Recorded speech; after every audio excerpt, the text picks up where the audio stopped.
అందరికీ నమస్కారం అండి. నేను జగదీష్. నా ప్రయాణం 9 ఛానల్‌కి స్వాగతం అండి. ఈరోజు మన వ్లాగ్ వచ్చి అంతర్వేది దేవస్థానం. అది తీర్థం అనమాట అండి. రాత్రొచ్చి కళ్యాణం జరిగింది. ఈరోజు డేట్ వచ్చి 8దో తారీఖు ఫిబ్రవరి. తీర్థం అయితే మొత్తం కవర్ చేయడం జరిగిందండి. అంటే చాలా దూరం నుంచి వచ్చేవారు ఉంటారు.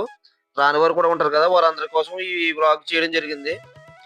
అంతర్వేది దేవస్థానం తీర్థానికి వచ్చేవారందరికీ కూడానండి ఇక్కడ అన్న సంతర్పణ ఫ్రీ అండి. అంటే సత్రాలు ఉన్నాయన్నమాట. దగ్గరగా ఒక 60 సత్రాలున్నాయండి.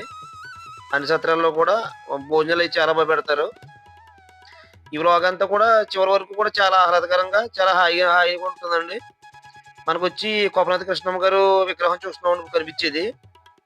ఈ కోపనాథ కృష్ణమ్మ గారి విగ్రహం అనేది మత్స్యకారులు అంటే అగ్నికుల క్షత్రియులకి హ్మ్. దై దైవాన ద దైవంగా భావిస్తారు. ఆయనొచ్చి కోపనాథ కృష్ణమ్మ గారికి కొన్ని సంవత్సరాల క్రితం ఓడలయి ఉండేయంటండి. చేపలు పట్టే చిన్న షిప్స్ అయ్యిని. అవన్నీ కూడా గ ఒక తుఫాన్‌లో కొట్టుకుపోయాయంట.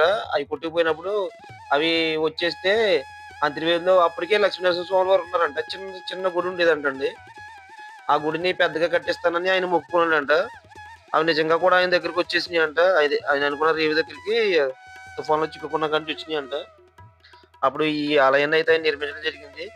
అప్పటి నుంచి కూడా ఆనవాయితీగా గజమాలని ఈ అగ్నికుల క్షత్రియులంతా కూడా తెచ్చి ఆయన విగ్రహానికేసి ఆయన రుణం తీర్చుకుంటారండి. మనకు కనిపించేదొచ్చి పాత రథం షెడ్ అండి. వాటర్ ట్యాంక్ పక్కది. అది క్లోజ్ చేసేటప్పుడు కనిపించే రేకు షెడ్డొచ్చి కొత్త రథానికి చేసిన షెడ్ అండి. ఇప్పుడు దా జనమంతా కూడా క్యూ లైన్‌లో ఉన్నారండి. దేవుడిని దర్శించుకోవడానికి లక్ష్మీనరసింహ స్వామి వారి దర్శనం కోసం వెయిట్ చేస్తున్నారు. క్యూ లైన్ అయితే మాత్రం ఒక 2, 3 కిలోమీటర్స్ వరకు ఉందండి బయటికి. చాలా లాంగ్ ఉంది. చాలామంది లక్ష్మీనరసింహ స్వామి వారిని దర్శించుకుందామని అనుకుంటారు. కానీ దర్శించుకోలేరు కదా! వాళ్ళందరికీ కూడా ఈ వీడియో అంకితమండి. ఖచ్చితంగా ఈ వీడియో మీకు ఆహ్లాదాన్ని ఇస్తుంది. మనం ఇలా ఎదరికెళ్తే ఇక కళ్యాణం జరిగిన ప్లేస్ కూడా ఉంటుందండి. అది కూడా చూద్దురు గాని. కానీ ఈ వీడియో చూస్తున్న వారంతా కూడా ఒక లైక్ చేసి, షేర్ చేసి, సబ్స్క్రైబ్ చేయండి. మీరు చేసే లైక్, షేర్, సబ్స్క్రైబ్ వచ్చి నాకు చాలా బూస్టప్‌నిస్తాయి. మరిన్ని వీడియోలు తీసుకురావడానికి చాలా ముందుకి వెళ్తా ఉంటుందండి. ఇది లక్ష్మీనరసింహ స్వామి వారి దేవస్థానం ముఖద్వారం అండి. ఇక్కడ నుంచి లోపలికెళ్ళాల్సి ఉంటుంది. దాని ఎదురుగుండానే మనకి ఈ తాటాకు పందిళ్ళు ఉంటాయండి. అది స్వామివారి కళ్యాణం జరిగే తాటాకు పందిలనమాట. అంటే తాటాకు పందిళ్ళయితే ఇప్పుడు లేవండి. మామూలుగా వెహికల్ తీసేశారు. ఫార్మాలిటీ కోసం తాటాకులను ఖచ్చితంగా పైన వేస్తున్నారు. ఇవి ఎదరికెళ్ళగానే ఒక మండపం ఉంటుంది.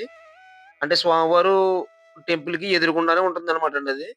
ఆ మండపంలో స్వామివారి కళ్యాణం చేస్తుంటారు.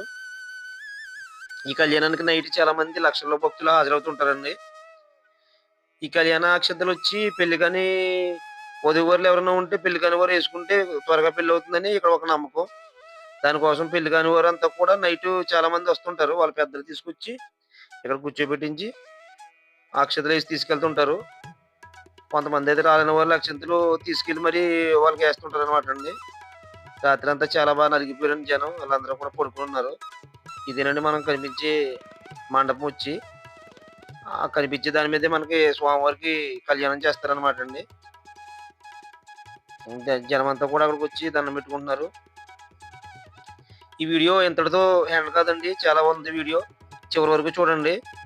దీంతో పాటుగా మన ఎగ్జిబిషను, తీర్థం మొత్తం అన్నీ కూడా నేను కవర్ చేశాను. వీడియో అంతా కూడా మీకు చాలా బాగుంటుంది. ఒక లైక్ చేసి, షేర్ చేసి, సబ్స్క్రైబ్ చేయడం మాత్రం మర్చిపోకండి. Thank you friends.